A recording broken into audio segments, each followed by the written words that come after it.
So hello everyone, thank you very much for joining me here in this presentation. Let me share with you the PowerPoints that I have. Okay, so you can see here that this presentation is called Enhancing Student Skills Through Service Learning, Developing Educational Resources on Bilingualism and English Learning. This presentation is part of a service learning project funded by the Complutense University of Madrid, titled School for Mothers and Fathers about Bilingualism and English Learning. In this presentation, I'm going to discuss what service learning is and the project that we have.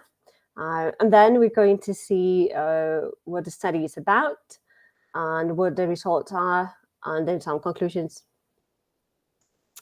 So to start with, the definition of service learning, we have that it's a method by which young people learn and develop through active participation in thoughtfully organized service experiences. In case that this definition is not clear enough, because I don't find it very clear, I have to say, we basically have students doing service to a community as part of the curriculum. So at the same time as they are learning, instead of doing it in class with hypothetical activities or whatever, they are learning by means of a service that they are doing to the community. So the key element in this method would be that it addresses real community needs with the part of the service. It integrates with academic curriculum as part of the education they're receiving, as part of the course in which they are students, or as part of their internship, or as part of their curriculum. We have this service. So, and then finally we have that it includes a structured reflection and assessment. And then some of the benefits that have already been seen as part of the service learning method. We have that it improves the academic performance of students, for example, in the terms of writing skills, critical thinking skills, which is very important. Also, it improves the values, for example, the commitment they have, the responsibility they have. It's also good for the self-efficacy of students, the leadership and interpersonal skills. It also develops a more responsible attitude towards the learning. And also it's good for the literacy skills of students and also for retention, so students remember things better. Talking about the project, this is the title again, I'm going to repeat it, but you have the website here. You can see that on the website we have different tabs. One of them talks about the project, one of them talks about the members of the project, and then we have kind of the dissemination tabs. We have a blog with blog entries discussing different topics related to bilingualism and English learning. We have myths. So we try to prove how some myths that are very extended in society are not true. They are actually myths. We have FAQs with common questions that people may have about bilingualism and English learning. We have some resources, which are materials that people can use to get informed. So it's information again, for example, in the form of infographics or interactive materials to get information about bilingualism and English learning. And in general, all these entries of the blog, the myths, the FAQs, and the resources, they are targeted at parents, but also to all the members of the community, so also educators and maybe to students themselves. So even though their focus is on parents, it's not exclusive, so to say. And then we have contact information on the website, and we have the annual conference that we have, every year. It's annual. So yeah, we have it in May. So you're going to see the date on the following slide. We have to say that this project started in 2021. So it's been running for 4 years now.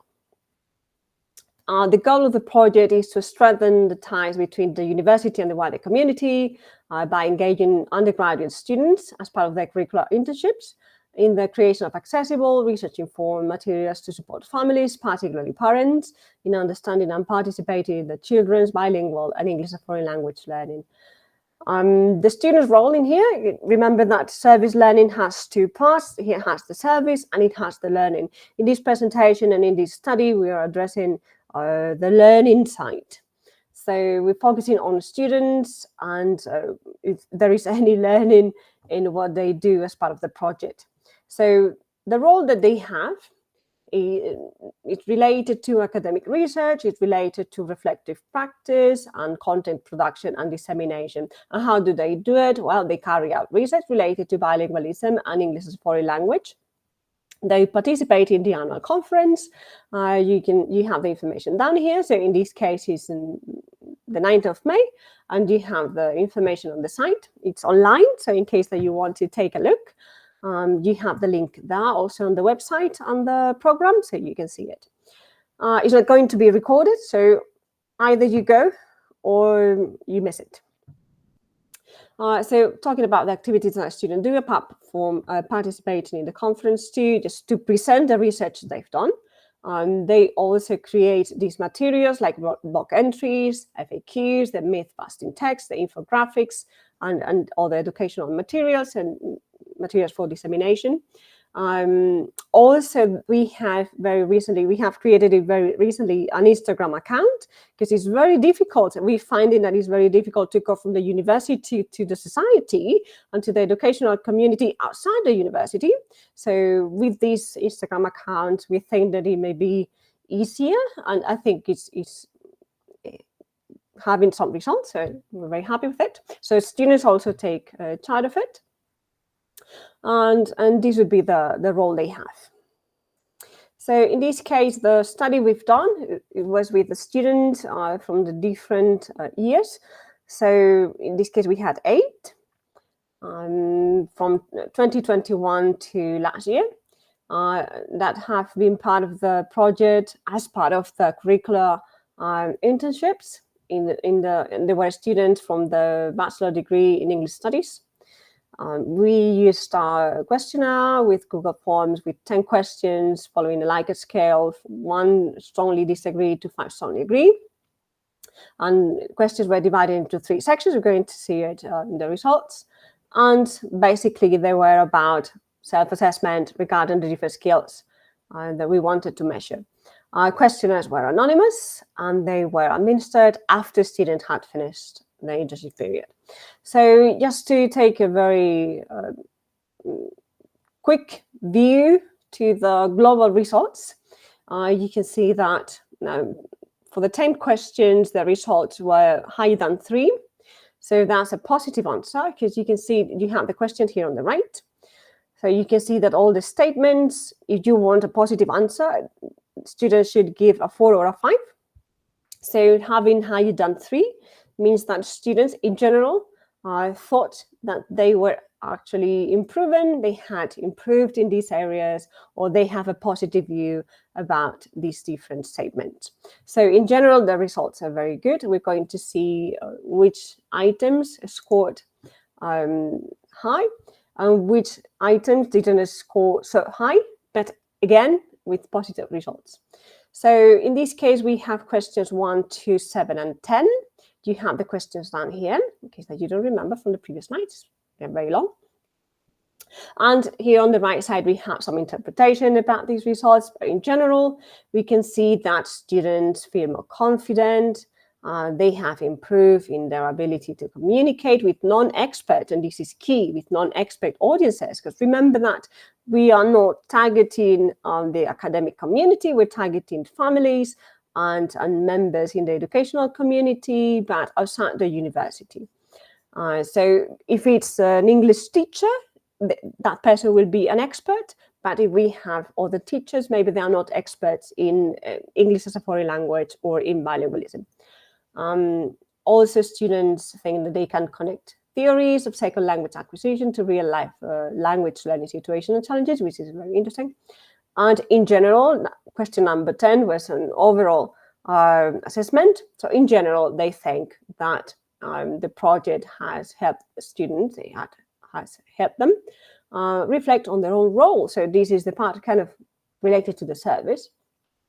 as a mediator between academic knowledge and public understanding. So it's very interesting that students have actually reflected on this issue, and they have given a positive answer to the questions.